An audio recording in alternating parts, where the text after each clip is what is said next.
Shalom para peserta Bible Study yang dikasihi Tuhan. Saya harap semuanya masih rindu menggali kebenaran firman Tuhan. Karena saudara yang rindu, yang haus akan kebenaran pasti akan dipuaskan oleh Tuhan. Kali ini kita sampai pada Kejadian pasal 27. Isi dari Kejadian 27 ini sudah sangat terkenal, saya yakin saudara semua pernah membaca, pernah mendengar cerita ini, terutama kalau dulu rajin sekolah minggu pasti beratus kali mendengar kisah ini. Tentang berkat Ishak kepada Yakub. Dalam hal ini ada banyak hal biasanya yang dibicarakan, yang dibahas orang tentang penipuan Yakub dan lain sebagainya. Dan saya rasa itu sudah cukup banyak dibicarakan di mana-mana. Karena itu kali ini saya ingin fokus pada satu hal saja. Satu poin saja. Yaitu tentang Esau. Sebetulnya Esau itu dikutuk atau diberkati. Esau ini disayang Tuhan enggak sih? Nah, mari kita lihat duduk perkaranya. Kita baca terutama di ayat 30 sampai 40. Kejadian 27 ayat 30 sampai 40.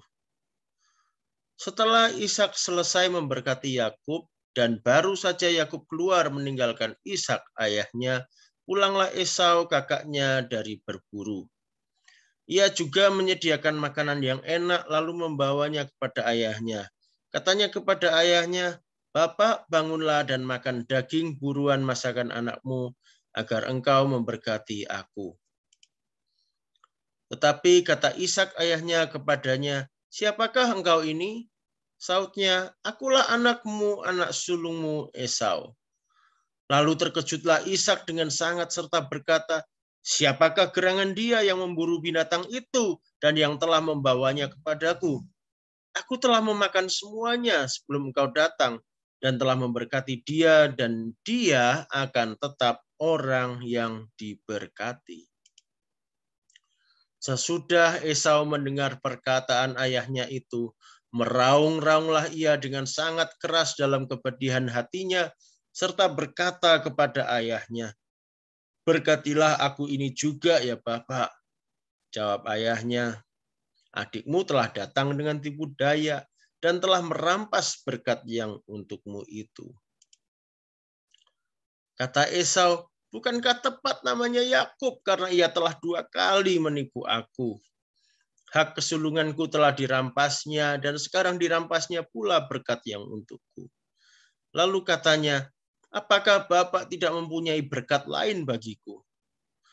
Lalu Ishak menjawab Esau, katanya, "Sesungguhnya telah kuangkat dia menjadi tuan atas engkau, dan segala saudaranya telah kuberikan kepadanya menjadi hambanya, dan telah kubekali dia dengan gandum dan anggur. Maka kepadamu apa lagi yang dapat kuperbuat, ya anakku?" Kata Esau kepada ayahnya, "Hanya berkat yang satu itukah ada padamu, ya Bapak? Berkatilah aku ini juga, ya Bapak." Dan dengan suara keras menangislah Esau. Lalu Ishak ayahnya menjawabnya, "Sesungguhnya tempat kediamanmu akan jauh dari tanah-tanah gemuk di bumi dan jauh dari embun dari langit di atas. Engkau akan hidup dari pedangmu dan engkau akan menjadi hamba adikmu. Tetapi akan terjadi kelak apabila engkau berusaha sungguh-sungguh, maka engkau akan melemparkan kuk itu dari tengkukmu." Nah, di sini kita pertama akan memperhatikan tentang berkat yang diucapkan oleh Ishak. Berkat ini sebetulnya apa? Dalam pengertian kita di zaman ini, berkat ini adalah sebuah doa, berkat, atau bahkan sebuah nubuatan dari Ishak terhadap anak-anaknya. Tetapi kalau memang itu hanyalah sebuah doa, harapan, lalu mengapa ketika Esau datang, lalu Ishak berkata, Yakub sudah merampas berkatmu. Seolah-olah ya berkat itu sudah diambil oleh Yakub, tidak bisa lagi diberikan kepada Esau. Dan kemudian Esau bertanya, apa hanya ada berkat yang satu itu, apa tidak ada berkat yang lain? Nah, di sini kita perlu mengerti dulu tentang berkat di masa itu seperti apa yang dimaksud. Ternyata bukan sekedar doa berkat di sini. Kita akan kembali melihat apa yang sudah saya singgung beberapa kali, yaitu inskripsinusi. Ya. Kalau kita belajar tentang perjanjian lama, khususnya di zaman kehidupan para bapak leluhur, kita akan banyak menengok kepada inskripsinusi. Mengapa demikian? Karena memang inskripsinusi ini berisi banyak catatan yang bisa menjelaskan berbagai hal yang susah dipahami menurut pemikiran zaman ini. Karena inskripsinusi ini sejaman dengan para bapak leluhur itu. Jadi ada banyak kisah yang paralel, yang sejenis, yang bisa menggambarkan latar belakang dari apa yang tercatat di dalam Alkitab. Jadi walaupun inskripsinusi ini memang bukan firman Tuhan, bukan bagian dari Alkitab, tapi penting artinya bagi kita untuk kita telaah bersama. Saya rasa ini suatu berkat dari Tuhan ya. Tablet-tablet tanah yang usianya ribuan tahun bisa terpelihara, sehingga kita bisa melihat, bisa mempelajarinya, bisa membantu kita memahami kitab suci kita. Nah, di inskripsinusi ini ada catatan mengenai kisah seseorang yang namanya Tarmia. Tarmia ini adalah anak laki-laki ketiga dari seorang bapak. Dan suatu saat terjadi sengketa antara anak-anaknya di pengadilan, memperebutkan seorang perempuan bernama Sululi Ishtar. Sululi Ishtar ini tadinya adalah hamba dari sang bapak. Kemudian setelah sang bapak meninggal, anak-anaknya ini memperebutkan Sululi Ishtar ini untuk menjadi istrinya. Nah, di persidangan itulah dibicarakan siapa sebetulnya yang berhak. Nah, lalu si Tarmia ini mengisahkan, suatu hari bapaknya sedang terbaring sakit, kemudian sang bapak memegang tangan dari Tarmia ini dan berkata, kakak-kakakmu sudah lebih tua dan semuanya sudah punya istri, sudah menikah. Tetapi kamu belum. Kalau begitu, biarlah Sululi Ishtar ini kuberikan padamu untuk menjadi istrimu. Itulah perkataan dari sang bapak ketika masih hidup. Nah, singkat kata ternyata perkataan lisan dari sang bapak itu diperhitungkan di dalam sidang pengadilan saat itu, sehingga si Tarmia ini memenangkan perkara itu dan dialah yang berhak untuk mendapatkan Sululi Ishtar sebagai istrinya. Nah, di sini kita melihat bahwa pernyataan walaupun secara lisan dari seorang bapak kepada anaknya itu memiliki kekuatan hukum. Jadi lebih dari sekedar doa. Ini adalah sebuah wasiat yang disampaikan secara lisan. Ya, wasiat yang mempunyai kekuatan hukum. Ada juga catatan lain, kisah yang lain, yang isinya sama tentang wasiat lisan seperti ini. Dan di situ ada frasa yang mirip, yang sama dengan Kejadian 27 ayat 2 yang diucapkan oleh Ishak. Lihat, aku sudah tua. Demikian kata Ishak. Nah, frasa aku sudah tua itu adalah frasa yang umum digunakan untuk mengawali sebuah wasiat lisan. Jadi berkat yang diucapkan oleh Ishak itu merupakan sebuah wasiat. Karena itu tidak bisa setelah diberikan kepada seseorang lalu diberikan lagi kepada orang yang lain. Karena masing-masing punya haknya sendiri. Jadi untuk Yakub ada sendiri, untuk Esau ada sendiri, tidak bisa sama. Nah, itulah mengapa Ishak tidak bisa mengucapkan berkat yang sama seperti yang diucapkannya kepada Yakub untuk Esau. Nah, sekarang kita lihat, sebetulnya kemudian Esau itu diberkati atau dikutuk. Permasalahannya sebetulnya ada di satu kata aja. Kita lihat ya. Kita lihat Kejadian 27 ayat 39. Kita baca dalam bahasa Indonesia, terjemahan baru dari LAI.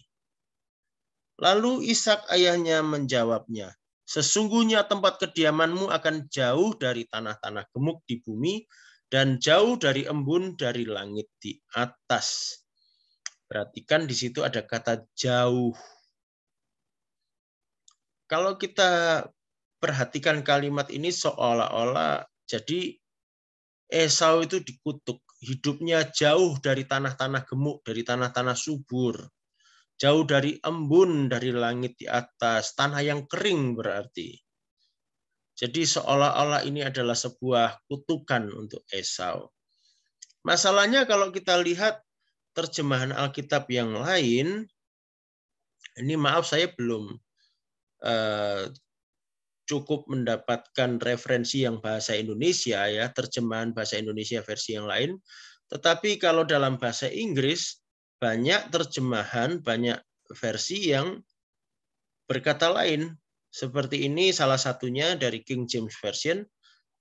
And Isaac his father answered and said unto him, Behold, thy dwelling shall be the fatness of the earth and of the dew of heaven from above. Perhatikan yang saya tandai warna kuning, shall be. Ini sifatnya positif, ya, afirmatif, bukan negasi. Kalau tadi dikatakan jauh dari tanah-tanah gemuk, kalau di terjemahan yang King James Version ini, kalau saya terjemahkan ke bahasa Indonesia, maka artinya bukan jauh, tapi ya di tanah gemuk itu. Tempat kediamannya Esau. Loh kok bisa ada terjemahan dua versi seperti ini? Ya, sebetulnya masalahnya ada di bahasa aslinya. Kita lihat sebentar ya. Masalahnya itu ada pada kata depan min yang melekat di kata mismane, dari tanah gemuk, ya. Nah, kata depan min itu dalam bahasa Ibrani itu artinya bisa dua macam. Bisa bagian dari atau juga jauh dari. yang mana yang benar. Jadi tempat kediaman Esau itu bagian dari tanah-tanah yang gemuk, yang subur, atau jauh dari tanah-tanah yang subur. Nah, sekarang untuk menjelaskan ini kita perlu melihat referensi yang lain. Sekarang kita lihat dari Alkitab juga, tapi ayat-ayat yang lain. Kita pergi ke Perjanjian Baru dulu. Ibrani 11 ayat 20. Karena iman maka Ishak sambil memandang jauh ke depan memberikan berkatnya kepada Yakub dan Esau. Perhatikan di sini dikatakan Ishak memberikan berkat kepada Yakub dan Esau. Tidak dikatakan memberikan berkat kepada Yakub saja. Berarti menurut Ibrani 11 ayat 20 ini Esau juga menerima berkat, bukan kutuk. Surat Ibrani adalah surat yang dikirimkan untuk orang-orang Yahudi, Kristen di zaman Perjanjian Baru. Dan orang-orang Yahudi ini pasti mewarisi pengertian dari bapak-bapak leluhurnya tentang kitab Taurat juga. Termasuk dari tentang kitab Kejadian ini. Nah, jadi dalam pemahaman orang Yahudi turun-temurun Yakub dan Esau itu sama-sama diberkati. Nah, ini tampak dari kitab Ulangan. Kita sekarang kembali ke Perjanjian Lama, ke kitab Ulangan pasal 2. Kita akan baca ayat 1 sampai 6. Kemudian kita balik dan berangkat ke padang gurun ke arah laut Teberau, seperti yang difirmankan Tuhan kepadaku. Lama kita berjalan keliling pegunungan Seir. Lalu berfirmanlah Tuhan kepadaku demikian. Telah cukup lamanya kamu berjalan keliling pegunungan ini. Beloklah sekarang ke utara. Perintahkanlah kepada bangsa itu demikian. Sebentar lagi kamu akan berjalan melalui daerah saudara-saudaramu, Bani Esau, yang diam di Seir. Mereka akan takut kepadamu, tetapi hati-hatilah sekali. Janganlah menyerang mereka, sebab aku tidak akan memberikan kepadamu setapak kaki dari negeri mereka. Karena kepada Esau telah kuberikan pegunungan Seir menjadi miliknya. Makanan haruslah kamu beli dari mereka dengan uang supaya kamu dapat makan. Juga air haruslah kamu beli dari mereka dengan uang supaya kamu dapat minum. Kalau kita perhatikan ayat-ayat ini, terutama yang saya tandai warna kuning ini, ya. Jadi Bani Esau, keturunan Esau atau juga yang disebut suku bangsa Edom, yang diam di pegunungan Seir, itu diakui oleh Tuhan sendiri sebagai saudara dari bangsa Israel. Dan Tuhan memperingatkan hati-hatilah. Hati-hatilah sekali. Hati-hati apa? Jangan sampai menyerang mereka. Jangan sampai menyerang saudaramu. Dan dikatakan, sebab aku tidak akan memberikan kepadamu setapak kaki. Bayangkan, setapak kaki saja tidak. Dari negeri keturunan Esau. Karena pegunungan Seir itu memang hak miliknya Esau. Yang diberikan oleh Tuhan sendiri. Jadi Allah sendiri mengakui Bani Esau adalah saudara Bani Israel. Dan masing-masing diberi wilayahnya sendiri oleh Tuhan. Kalau dilihat di sini berarti diberkati dong. Jadi Esau tidak dikutuk. Tanahnya subur atau tidak tempat kediaman Esau, pegunungan Seir itu. Perhatikan ayat 6. Ulangan 2 ayat 6. Makanan haruslah kamu beli dari mereka. juga air haruslah kamu beli dari mereka. Artinya ketika orang Israel lewat di pegunungan Seir, mereka nggak boleh asal ambil hasil tanah di situ. Nggak boleh sembarangan mengambil air di sumur-sumur di situ. Berarti wilayah itu cukup subur, ada produksi pangan di situ, ada air di situ yang bisa dibeli oleh orang Israel. Jadi wilayah Seir ini, wilayah kediaman Esau dan keturunannya jelas bukan tanah yang tandus. Sekarang kita lihat kenyataan secara geografis. Nah, ini petanya. Jadi ini wilayah Israel, ya, ini Laut Mati, ini Danau Galilea, ya, ini wilayah Israel. Nah, di sebelah selatan dari Israel, inilah Edom, inilah pegunungan Seir. Inilah Esau dan keturunannya.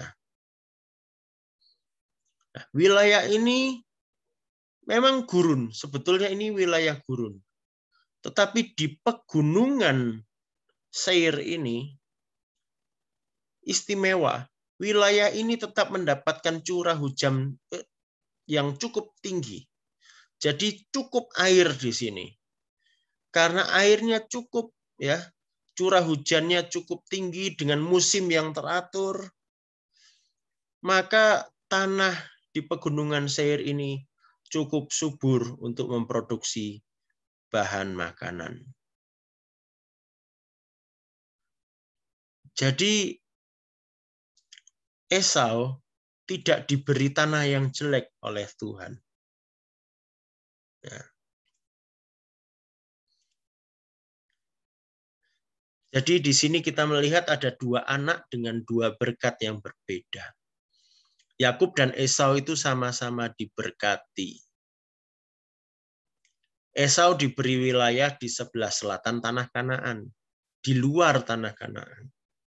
Tetapi Yakub sebagai pewaris sulung yang meneruskan perjanjian Abraham, mewarisi tanah Kanaan dan perjanjian Abraham. Itulah yang nantinya menjadi bangsa Israel. Esau itu diberkati sehingga dia kuat. Dikatakan engkau akan hidup dari pedang. Apa ini maksudnya? Orang Edom itu terkenal kuat, pandai berperang, dan pandai berburu. Jadi mereka memang kebiasaannya berburu dan berperang. Bangsa yang kuat. Memang hidupnya keras, tetapi kuat. Dan itu juga adalah berkat Tuhan. Sedangkan Yakub diberi jaminan kekuasaan atas suku-suku bangsa. Hal ini merupakan nubuatan mesianik di mana semua suku bangsa pada akhirnya akan bertekuk lutut di hadapan Sang Mesias. Ya. Ya, siapa Sang Mesias itu? Ya Tuhan Yesus yang digenapi melalui keturunan Yakub, bukan keturunan Esau. Bedanya di situ. Nah, tentang dikatakan Esau akan menjadi hamba terhadap Yakub, itu apakah digenapi? Itu digenapi di zaman Raja Daud. Orang Edom itu menjadi hamba kepada orang Israel. Ya. Namun demikian di zaman Perjanjian Baru nanti kita melihat Herodes itu, Raja Herodes itu keturunan Edom. Ya. Jadi sebetulnya semuanya diberkati, hanya berkatnya berbeda. Nah, kalau begitu kesimpulannya apa? Yang pertama, Allah tidak pilih kasih. Allah itu kasihnya sempurna. Esau bukan orang yang dibenci oleh Allah. Esau pun disayang oleh Allah. Allah memberikan berkat dan menata jalan hidup seseorang sesuai maksud dan rencananya yang baik. Rencana Tuhan itu baik. Dan berkatnya baik. Rancangannya dalam hidup seseorang itu baik. Baik di dalam diri Esau maupun di dalam diri Yakub. Tidak ada yang tidak baik. Sekarang timbul satu pertanyaan. Walaupun sama-sama dikasih dan diberkati Allah, kok nasibnya Esau dan keturunannya di masa kemudian ternyata buruk, berbeda dengan Yakub atau bangsa Israel. Kok bisa demikian? Katanya Allah tidak pilih kasih. Lah, tapi nasibnya berbeda. Ini yang salah di mana? Nah, ini coba didiskusikan. Nanti silakan di sesi diskusi masing-masing mencoba menjawab. Atau nanti di sesi diskusi kalau ada yang mau membicarakan tentang hal-hal yang tidak saya bahas di sini dari Kejadian 27, saya persilahkan juga, boleh. Ya. Cuman memang khusus di penjelasan kali ini saya ingin fokus pada satu hal ini saja. Tapi nanti di sesi diskusi silakan kalau mau bertanya seputar hal-hal yang lain dari Kejadian pasal 27. Sekian penjelasan saya, kiranya memberkati Bapak, Ibu, Saudara semua untuk berjalan mengikuti kehendak Tuhan. Tuhan Yesus memberkati.